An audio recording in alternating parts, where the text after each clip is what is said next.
record on this computer. Okay, so I should be recording now, and I will.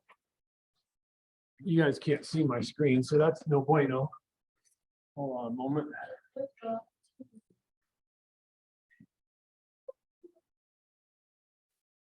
There we go. Okay, and so Tandy will have a Ms. Keenan will have a PowerPoint for us to reference as well. So please do your best to take notes, pay attention, and then also come with questions.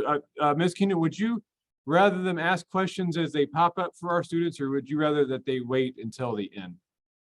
If you have questions during, go ahead and ask. That way it's fresh on our mind and we can cover it. Well, it's in your train of thought. Absolutely. Okay, excellent, excellent. So I usually have a question or two as well. So we'll have a class discussion as it goes.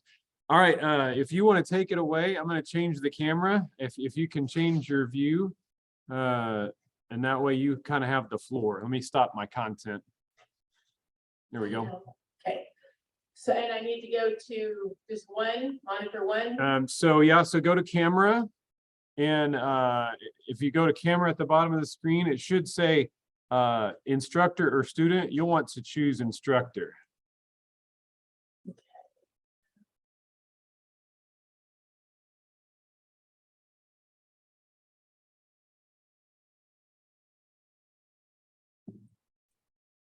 Don't do this very often, but once in a while I get it right. Okay, hey, you got it. Hooray. Okay. And now as far as the PowerPoint, I've got it in the StarCom. Do we need to do the hard drive on this one? Do you remember? So on that one, you probably need to do the hard drive of the computer, and then and then you'll try to share the screen once you get that up and running. Okay. So while she's doing that, I'll if I can get my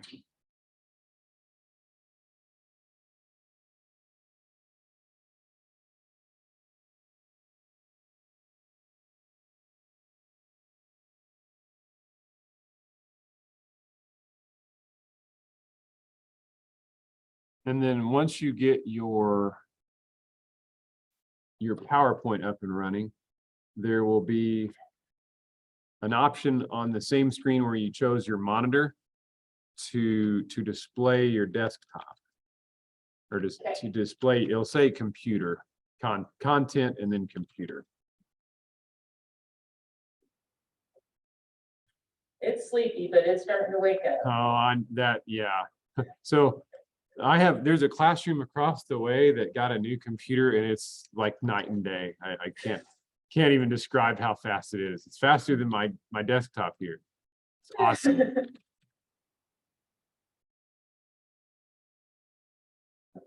Just thinking about it. Okay.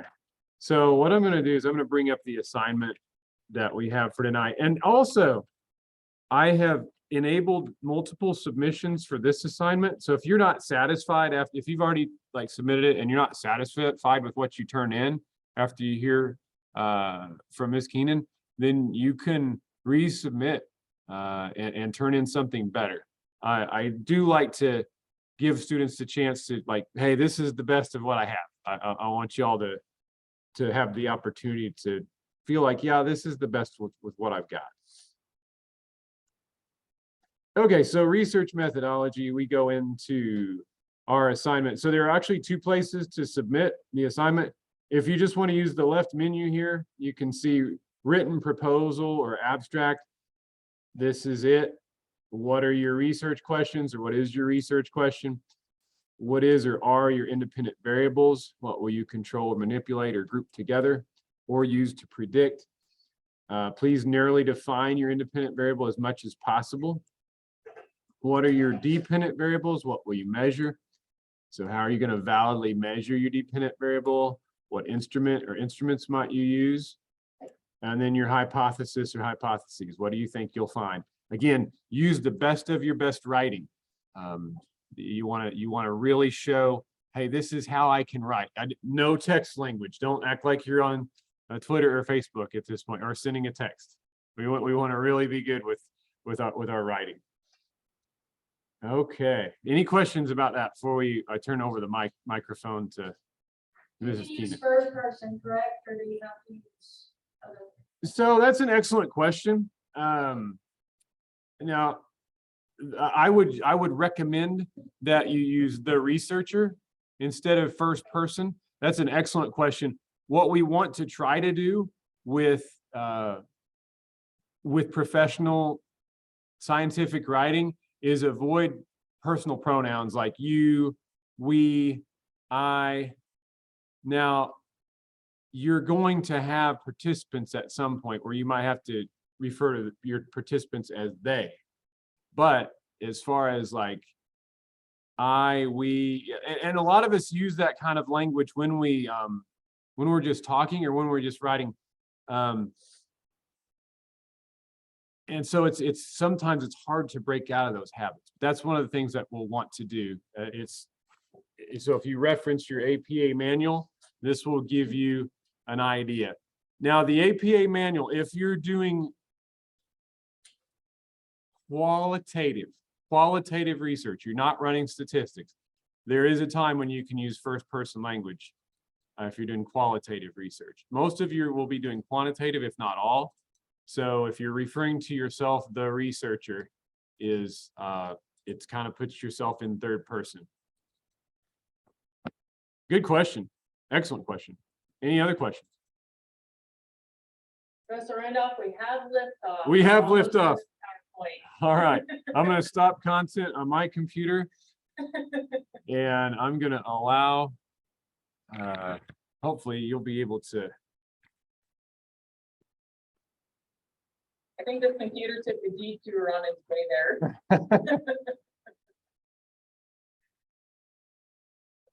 Okay, so if it's up on your screen, try the camera, the little screen where you change cameras. And it should give you an option on the right-hand side where it says content. If you go.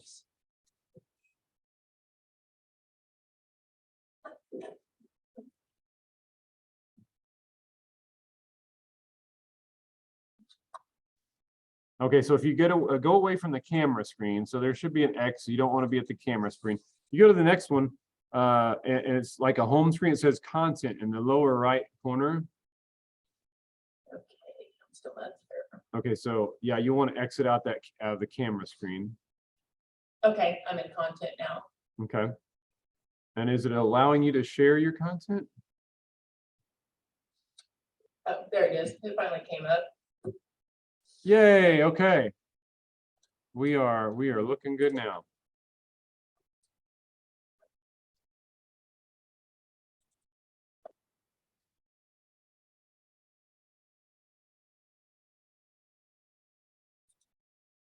Not do updates now. Good grief.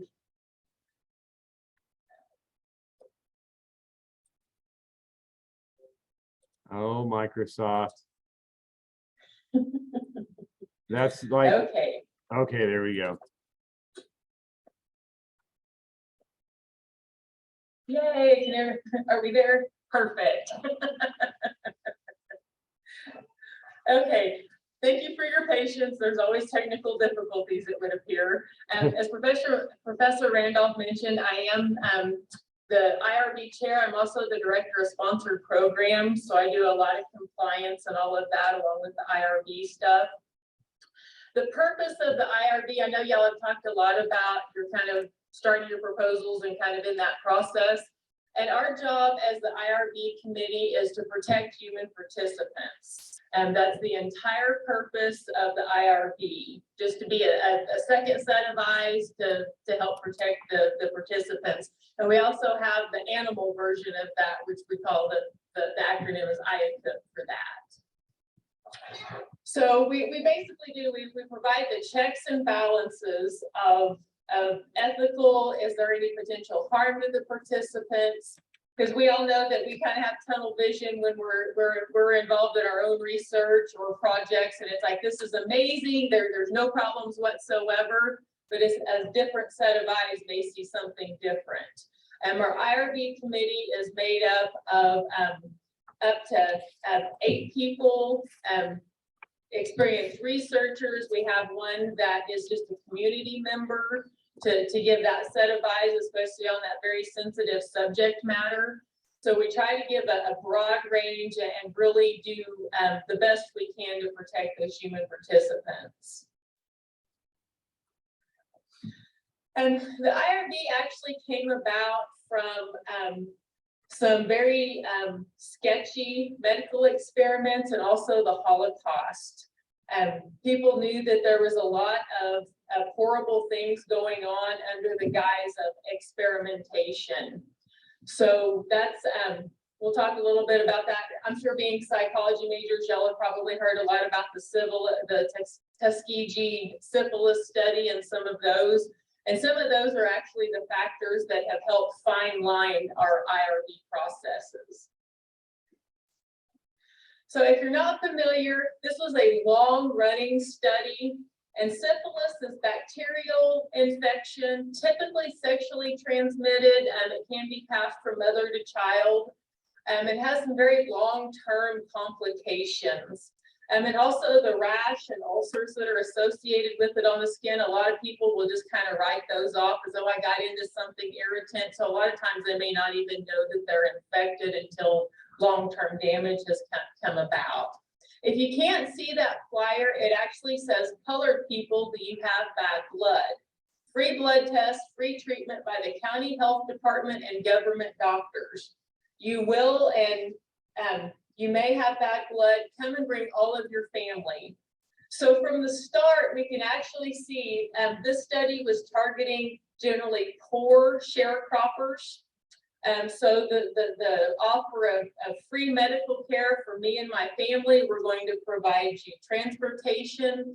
Of course, they're going to come to receive treatment. The problem with the study is that there were a lot of issues with this study. It involved just over 600 men, 400 were known syphilis carriers, and there were 200 controls.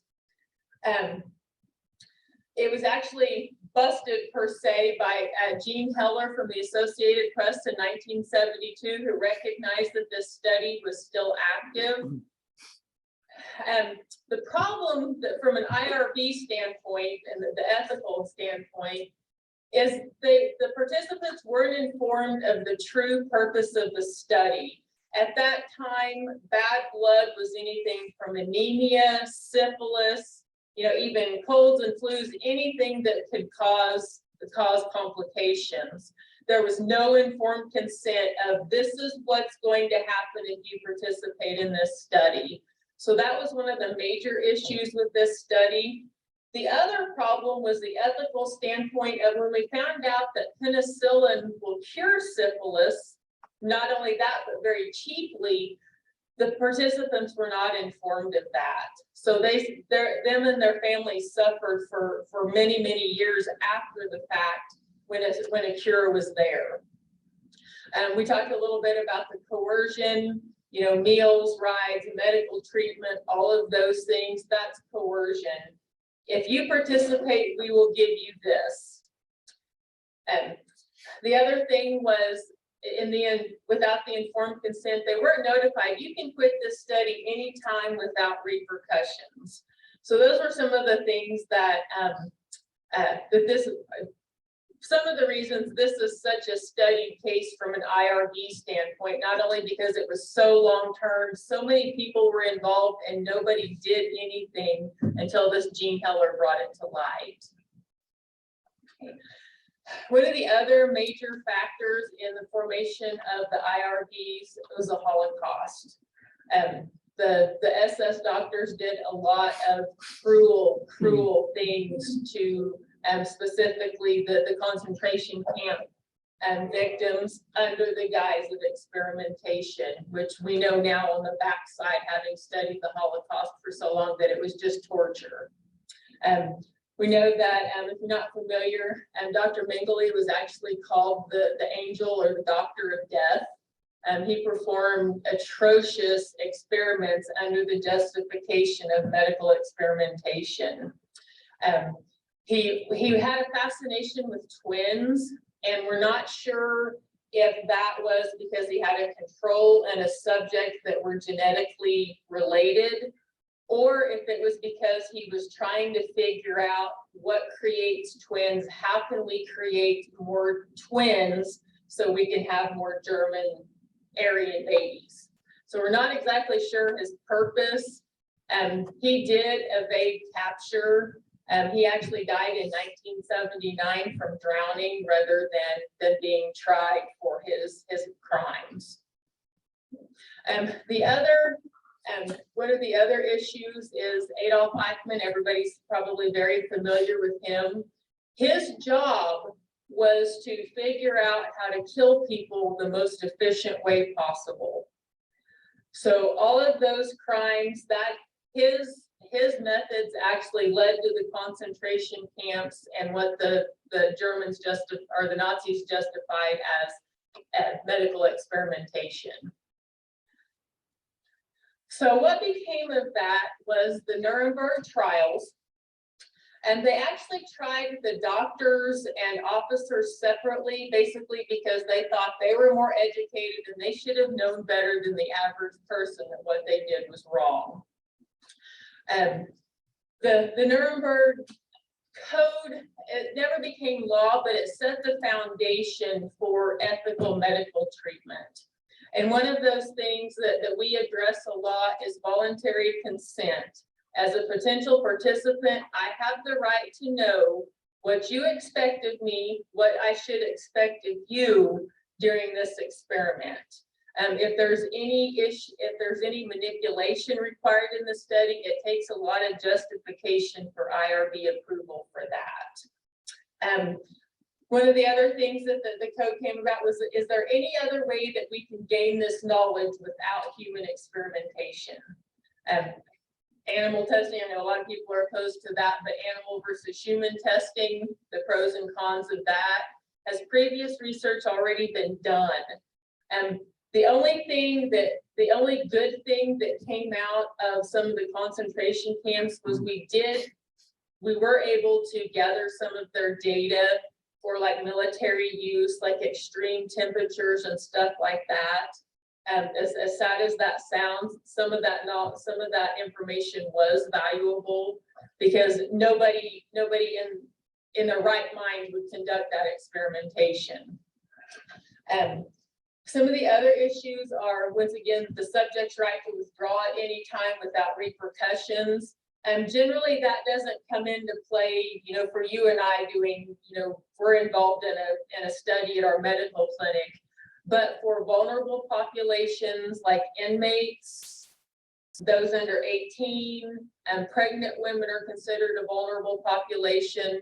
Those have some repercussions, especially if the experimenter per se is in an authoritative role, say, the warden or something like that of a prison. So we look at all of those factors. And one of the biggest issues with the Nuremberg Code was obviously enforcement and compliance was left up to the researcher. So of course, if I'm a Nazi medical experimenter, I'm going to say, well, of course my research is justified, that we're doing amazing things and making things better.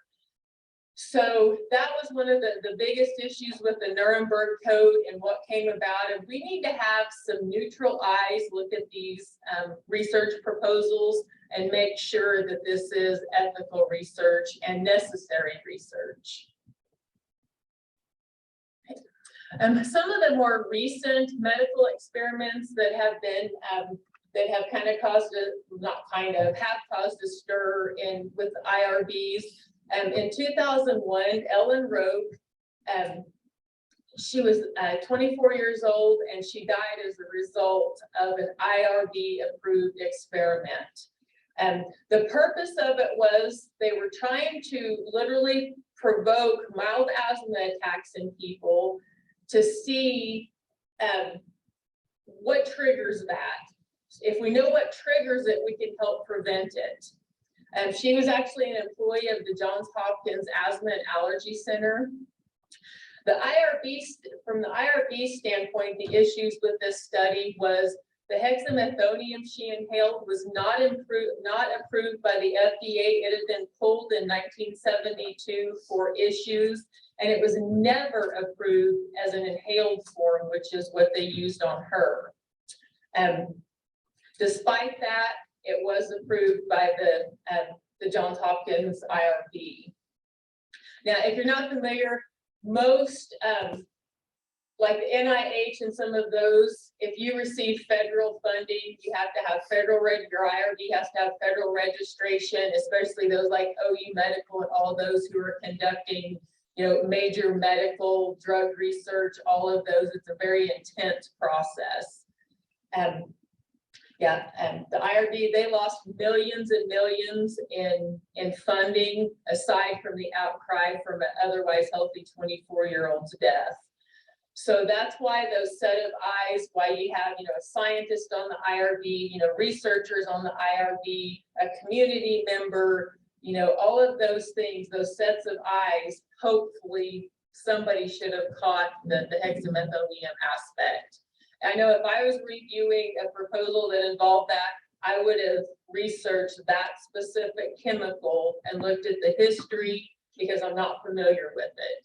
So that was one study that has flagged IRB recently. Another one, this was a little bit older.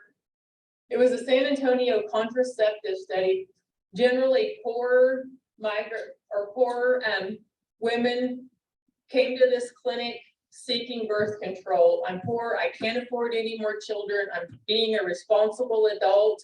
The problem was some received birth control and some received placebos without their knowledge. Yeah. So there were 10 unplanned pregnancies. And once again, that manipulation, that is a huge factor when the IRB looks at proposals. Is that manipulation of participants absolutely necessary? Now, it would have been different if they came to the clinic and said, okay, we're doing a study. Would you like to participate, between, you may or may not receive a placebo or birth control, and they chose to participate. But these women were actively seeking pregnancy prevention. Not to mention the emotional and the economic impact of what they were trying to prevent. So those factors definitely come into play. So from our standpoint, all research involving human subjects at Northwestern has to come through my office, not only for that oversight, but just so that administration and everyone else knows that this is what's going on. If somebody calls and asks, hey, I got an email about this study, is this survey legit? I can say, yes, that was approved by the IRB on this date, and then they're comfortable if they want to take the survey. Okay, so that kind of does two things for you all with everything coming through my office, even if it's an exempt proposal, which nobody here will fall under that category, but like teacher education and some of those, they're exempt. They're doing classroom research with their students. They may be taking additional data or looking at testing scores. So they're exempt. That just comes through me. The one advantage for you all is that if it comes through my office, it's approved. If anyone ever questions your proposal, their questions come to me rather than you. Why did you approve this? What was the justification? So that defaults that to my office. And we ask that you allow up to 30 days for review.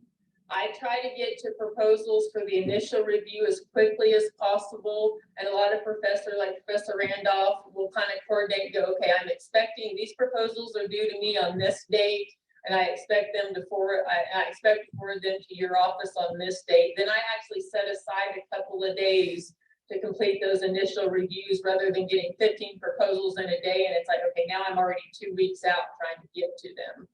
So we try to coordinate that to make the process as efficient as possible. Okay. So we talked a little bit about the exempt review, and that's, yeah, a lot of like our sports marketing classes, teacher education, most of those fall under exempt. Yeah, I'm using public data, all of those things are exempt.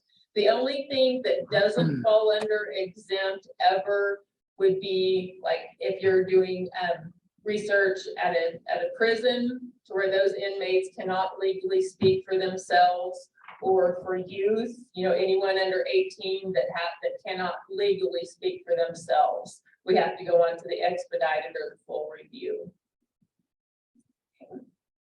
So most of your research will fall under this expedited category, which involves my initial review and 2 other designated IRB members.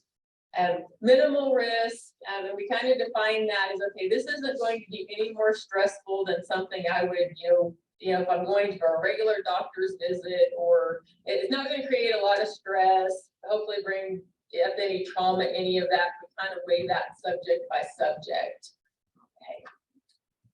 Yeah, any changes to previous approved research would also have to go back through the expedited process. Say you completed this project this semester and go, I'd really like to revisit that and expand on that, then we would go back through the expedited process.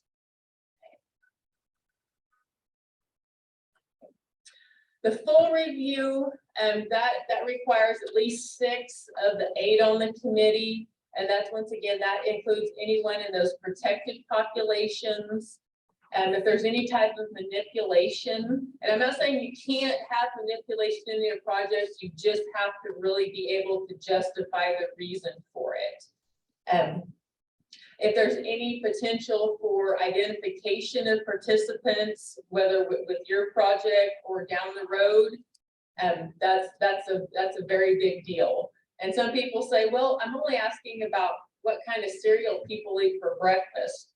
It doesn't matter. We treat data the same way, whether you're talking about someone's, you know, history of child abuse or someone's breakfast cereal. It's all data and protected the same way. Those sensitive nature topics, all of those are included with that. And generally the IRB, we're not concerned about design flaws within your study. We just kind of chalk that up to a learning curve, unless it has the potential to negatively impact participants. And one study we've had, I've been in this position for 6 years, and one of the first ones that was denied while I was here was a student wanted to interview Vietnam veterans to see how Agent Orange had impacted their lives.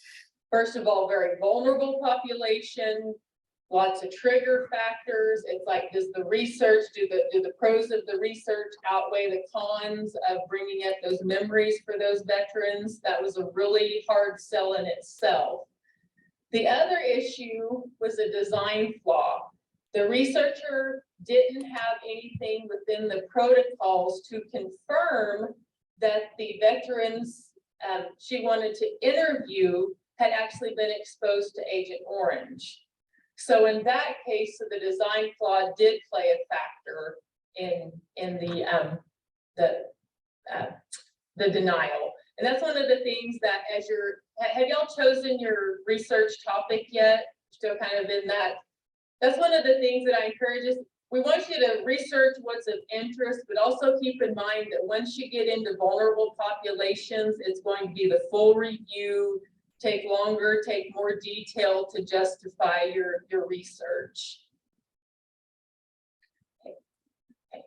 As far as our specific methods for IRB proposals, sponsored programs, I am under the academics tab. They're on sponsored programs on the right-hand side. And there's actually an IRB tab that shows all of this information, like, you know, what to expect, you know, when you, how to submit an IRB proposal, all of those things. I'm currently working on updating the IRB template. Professor Randolph can give you an updated template if we make any major changes while y'all go through the process. Okay. So this is what the website, and I have updated it since then. But when is application for the IRB required? We talked about that always. One thing is, if you are conducting your research at another facility and you have to go through their IRB committee, you don't have to regurgitate it into a proposal from me. If you have approval from another IRB, send me what you sent them as well as their approval, and then we'll do our review based on those documents. Nobody needs more paperwork. Okay. Okay. So, and this is on the sponsored programs website. And obviously we're doing the training. I also offer a hands-on workshop if y'all would like to schedule that at any point during the process. We would sit down as long as everybody had laptops or in the computer lab, and we can spend 2 hours answering questions. You can go through and work on your proposal as I'm here to answer specific questions for you.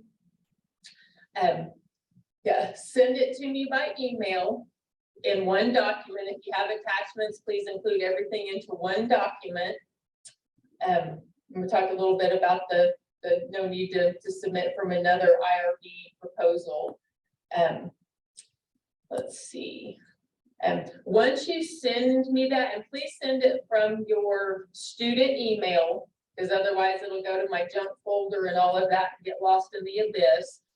If you send it to me by email and you haven't received a response from me in 5 days saying, I've received this, I'm expecting to conduct my initial reviews on this date, please follow up with me. I've had students that have waited like 2 months and they haven't heard anything back. Well, they sent it from a personal email and it automatically went to a junk folder and I never even saw it. So yeah, please don't hesitate for a second and hey, I'm just checking on this to make sure you received it. That is no problem at all. So one thing I want to clarify there first, so that you're talking about them submitting the actual IRB request to you, correct? Yes, their actual proposal. Okay, so they have to have faculty sponsorship before you can send it to Mrs. Keenan. So do not just start emailing her. That's not appropriate. So that's one of the hurdles. So you all will write your literature reviews coming up first. Then you'll write your methods section. A lot of what the IRB is interested in will be in your methods section. You have to have approval for that lit review and methods section before you can send Mrs. Keenan anything. So that's an important step for each of you, because basically if I give my sponsorship of your research, it means that I've looked at it, it meets the rigors of this class, and it can go forward. And so that saves so a lot of times I'll catch little things that may need to be fixed before it goes to IRB, and that saves the university some time where they're not bogged down with, back and forth, especially if there are 6 members of the IRB that have to go through a full review. So any questions about that? And along that line, whenever you send your proposal, please CC Professor Randolph. I CC him on all correspondence, just so that we're all on the same page. He knows that it's been sent to the IRB for review and all of those things. I'm your sponsoring faculty and I'm responsible for it. So yeah, if you're gonna talk to or email Ms. Keenan, please CC me on that. And also please have my approval first. Okay, so this is just kind of reiterates that the IRB application must have, and it's called an application and a proposal. Sometimes it depends on the different coursework or kind of the time frame of whenever you started research as to what it's called, but it's all the same thing. Yeah, correct grammar and format. This is a formal proposal. This is like a resume, a cover letter, letter of reference, all of those things. I highly recommend if you struggle with writing or even content, set up a session with the Academic Success Center, and I'll give you their contact information shortly. They can go through and help you with the flow. And honestly, a second set of eyes always helps. I've looked at this so much, I know I'm overlooking typos, and they will probably catch them immediately. All of the IRB members are experienced researchers, but they know nothing about your proposal. So please make sure that you're clear and concise in your descriptions. And please don't leave any questions blank, because then I have to wonder if it doesn't apply, or if it's not applicable, I have to contact you and get clarification and all of those things. And whenever you look at the storage and disposal policy for your data, please, you can tailor it to whether it's electronic or paper. We still have a few people that do paper surveys based on medical clinics and some of that kind of stuff. So make sure and tailor your data storage and disposal for electronic or paper, password protected, Google Forms, all of those things. And there is a sample included in that template. When you email me, please make it a formal document. Once again, this is a formal, I'm applying for a job, that kind of email. And also, once again, please use your student email account, otherwise it will get booted into the email abyss. There's samples of informed consent and facility consent forms. The only time you need a facility consent is if you are conducting research at a facility that is not owned by Northwestern. If you're at a public school or a medical clinic or something like that, you'll have to either have the CEO, the director's approval, whoever that authorized official is. We talked about topic sensitivity as far as the approval process and that vulnerable population.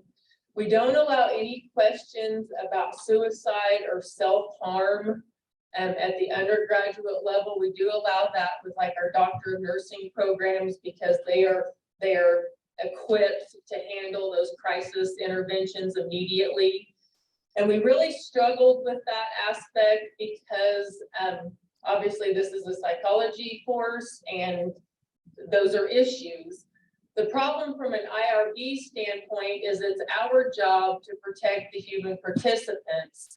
So if I give you all a survey and I get one back that's flagged I'm considering self-harm, how do I get that person the resources and the potential help they need without violating that participant confidentiality?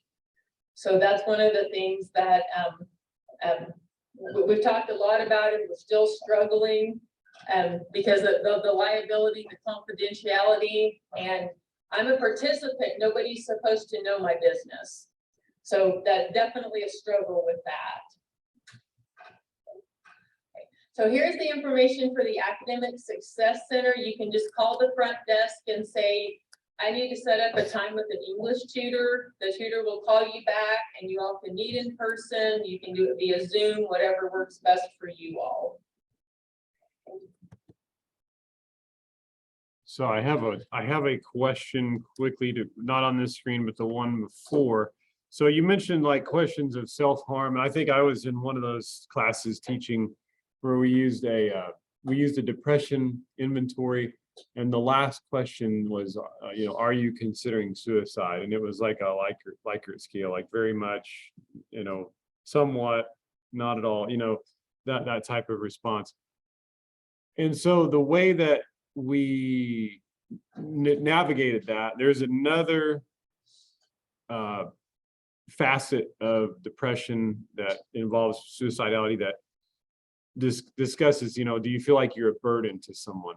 And it doesn't necessarily ask the suicide question, but just know, if you run into a scale where it asks specifically about suicide, consult with me first, because we might consider replacing that question with something less, I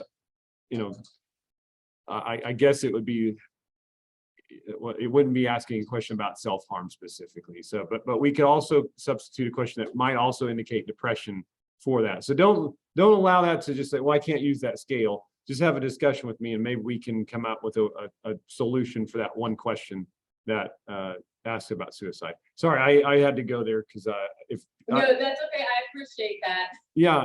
And that's one of the things that also students who have had to adjust that question, if it doesn't actually ask about self-harm or suicide, but basically I'm down, I'm in the dumps.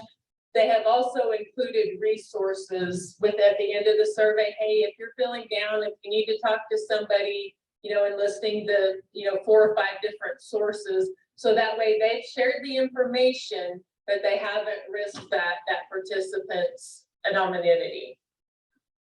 Great point. Okay. And I don't think we're to the point of reviewing the IRB. That will probably just muddy the waters for you at this point, but please know that you're welcome to contact me at any time if you have any questions. Sometimes some people will just come and bounce ideas off like, okay, I'm thinking about this. I talked to Professor Randolph. Well, the IRB flagged this, and we can kind of talk about how to approach it a little easier. And there's my contact information. And I emphasize, I have had several students that have called me like 20 times over the years and will never leave a voicemail. Well, I just think, hey, that spammer is really persistent. It was an urgent matter. They were trying, it's like, please leave a voicemail. I will get back to you as soon as possible. I can concur. She is very good about, when she's in the office, Mrs. Keena is very good about getting back in a timely manner. So she just mentioned the IRB sample. So we'll have that when we get to our methods section. That's actually going to be a guide to help you write your methods. And so you'll have that, and I'll go over that in detail. Like she said, it might muddy the waters at this point. If you could go back 2 slides to the help center, the writing center. So this month, you all will be writing your lit review, which is arguably the hardest thing to do with this. And so I would sincerely, if you're struggling, if you get feedback, if you haven't done this before, please reach out to the Academic Success Center after you put something together to get their feedback on, hey, am I on the right track? Is this the right, I've got a formal APA paper due for research methodology. Is this the right thing? So she's given you resources there. Please, this is something that, you're paying for with your tuition. Please use it to your advantage, before you turn it in. Again, use every assignment with us, or, for this class, for me, like, this is the best of the best of what I have to offer. And so if that will help you, if you haven't had, a lot of experience writing lit reviews, experience writing, very formal papers, please reach out, use that resource.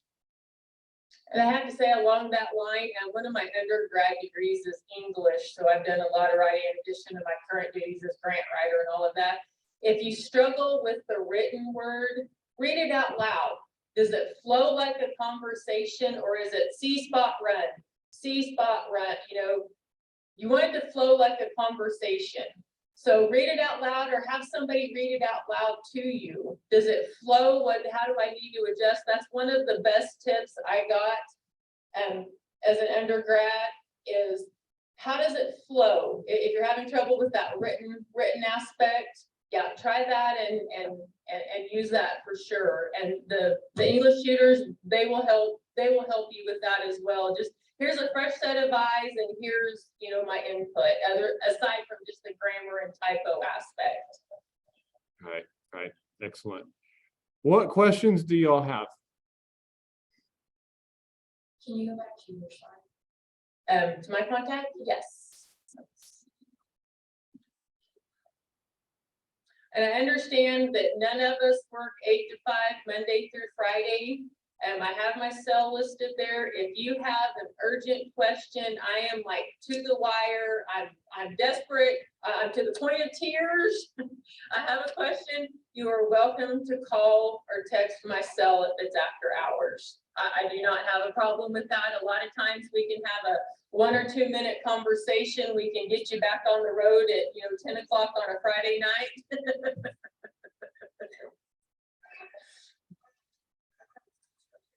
I